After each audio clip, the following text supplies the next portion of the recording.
The easiest way to get into the meditative state is to begin by listening. If you simply close your eyes and allow yourself to hear all the sounds that are going on around you,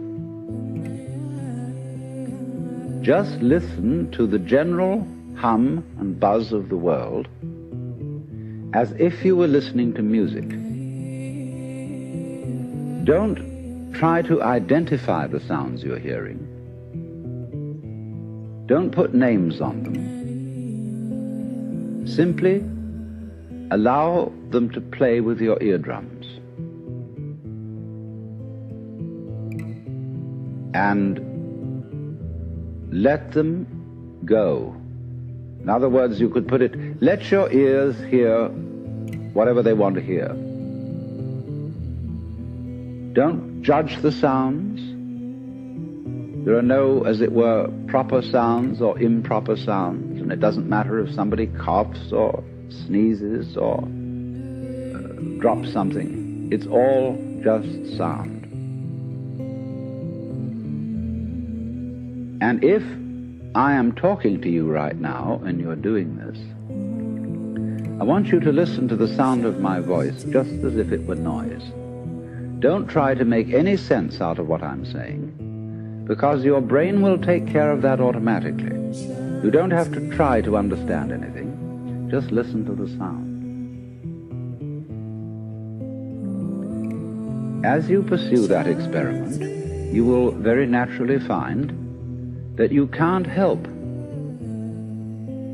naming sounds, identifying them, that you will go on thinking, that is to say, talking to yourself inside your head automatically.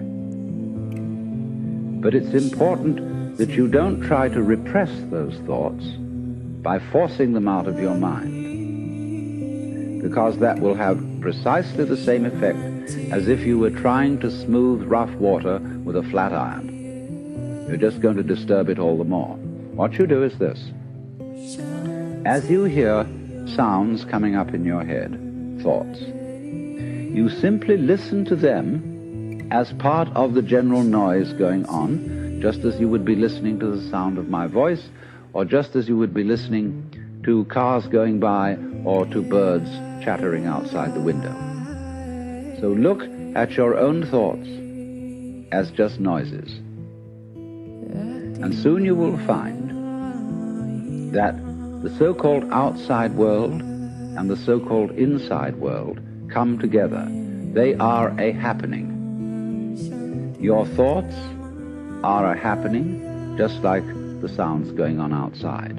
And everything is simply a happening, and all you're doing is watching it. Now, in this process, another thing that is happening that is very important is that you're breathing.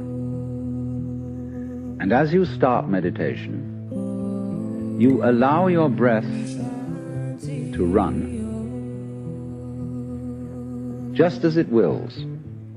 In other words, don't do at first any breathing exercise, but just watch your breath breathing the way it wants to breathe. And notice a curious thing about this.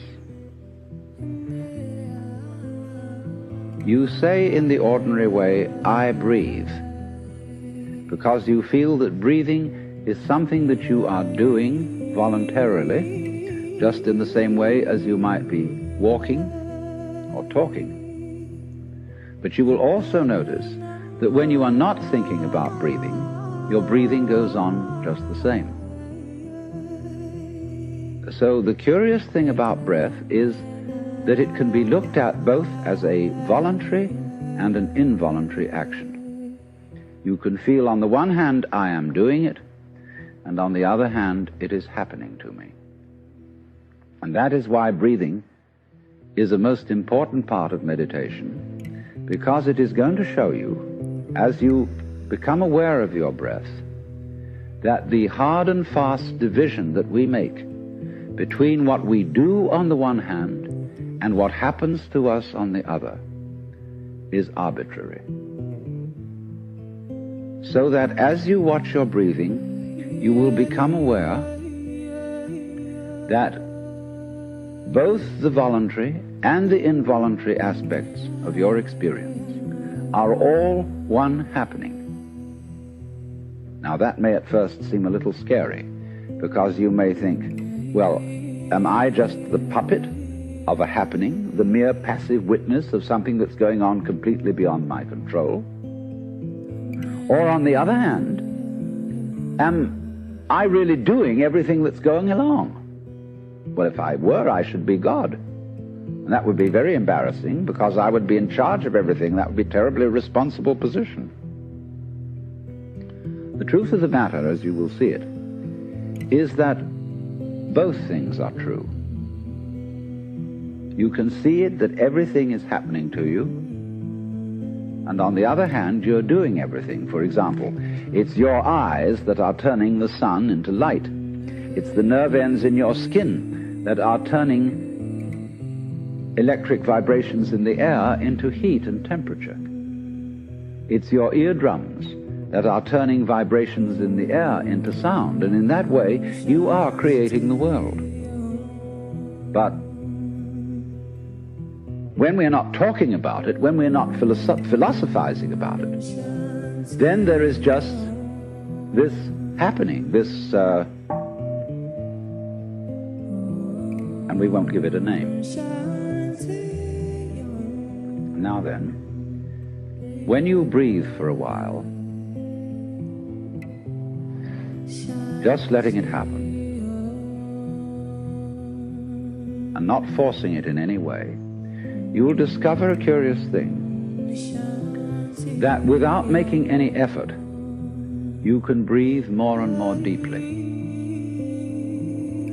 In other words, supposing you simply are breathing out, and breathing out is important because it's the breath of relaxation, as when we say, phew, and heave a sigh of relief.